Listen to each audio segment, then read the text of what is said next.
আসসালামু আলাইকুম ওয়া রাহমাতুল্লাহি ওয়া বারাকাতুহু। পাঠ ১৫। আজকের পাঠটি অত্যন্ত গুরুত্বপূর্ণ। এমনকি আজকের পাঠটি এমন একটি পাঠ, যেই পাঠটি কোরআনুল কারীমের প্রতিটি পৃষ্ঠায় অধিকাংশ আয়াতের ভিতরেই ব্যবহৃত হয়ে থাকে। অতএব স্কিপ করার কোনোই সুযোগ নেই। শুরু থেকে শেষ পর্যন্ত দেখার অনুরোধ রইল।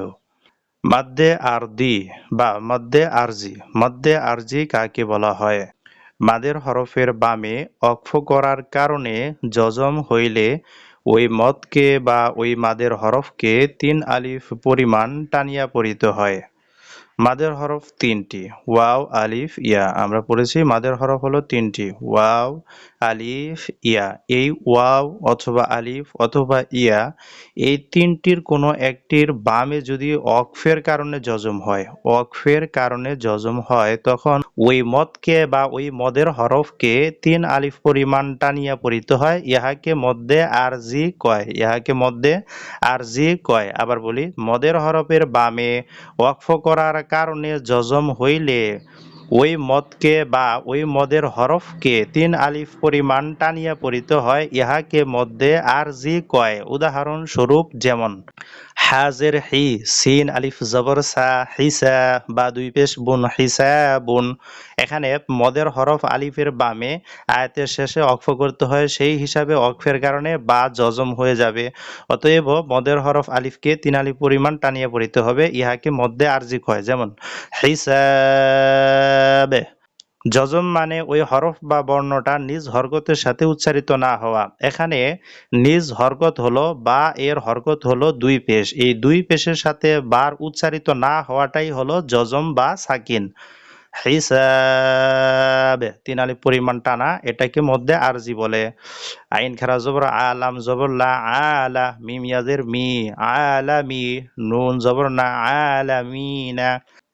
আয়াতের শেষ ওয়াকফ করতে হয়, আর ওয়াকফের কারণে যজম হইলে, আর সেই যজমটি যদি মদের পরে হয়, তখন ওই মদের হরফকে ৩ আলিফ পরিমাণ টেনে পড়িতে হবে। এখানে যেহেতু মদের হরফ ইয়া, ইয়ার পরে ওয়াকফের কারণে নুন যজম হচ্ছে, অতএব ইয়াকে ৩ আলিফ পরিমাণ টেনে পড়িতে হবে। ইহাকে মধ্যে আরজি বলে। যেমন আলামিন, আলামিন। ইয়ালামুনা, ইয়া আইন জবর ইয়া, লাম জবর লা, ইয়ালা, মিম ওয়াও পেশ মু, ইয়ালামু, নুন জবর না, ইয়ালামুনা। মদের হরফের বামে ওয়াকফের কারণে যজম হলে ওই মদকে ৩ আলিফ পরিমাণ টানিয়ে পড়িতে হয়। এখানে মদের হরফ ওয়াওয়ের বামে আয়াতের শেষ ওয়াকফ হওয়ার কারণে নুন যজম হয়ে যাচ্ছে, এজন্য ওয়াওকে ৩ আলিফ পরিমাণ টেনে পড়িতে হবে। যেমন ইয়ালামুন, ইয়ালামুন।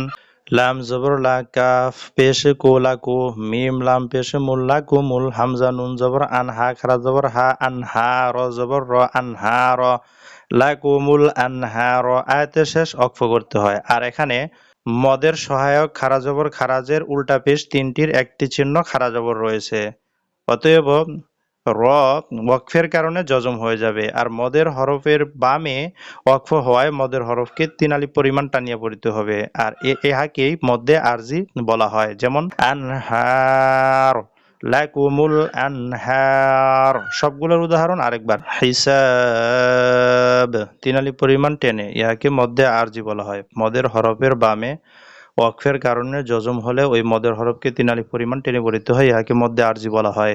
হিসাব, আলামিন। মদের হরফ ইয়া, এর বামে ওয়াকফের কারণে নুন যজম হওয়ায় বা সাকিন হওয়ায় মদের হরফ ইয়াকে ৩ আলিফ পরিমাণ টেনে পড়িতে হবে। ইহাকে মধ্যে আরজি বলা হয়।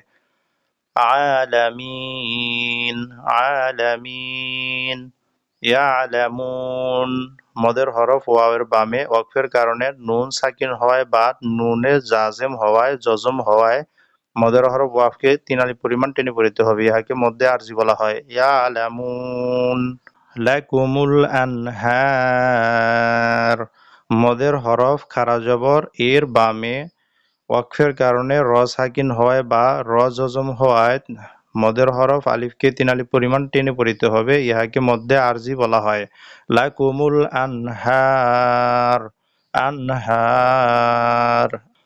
আশা করি এই পাঠটি অত্যন্ত ভালোভাবে বুঝেছেন। জাযাকুমুল্লাহু খায়রাল জাযা।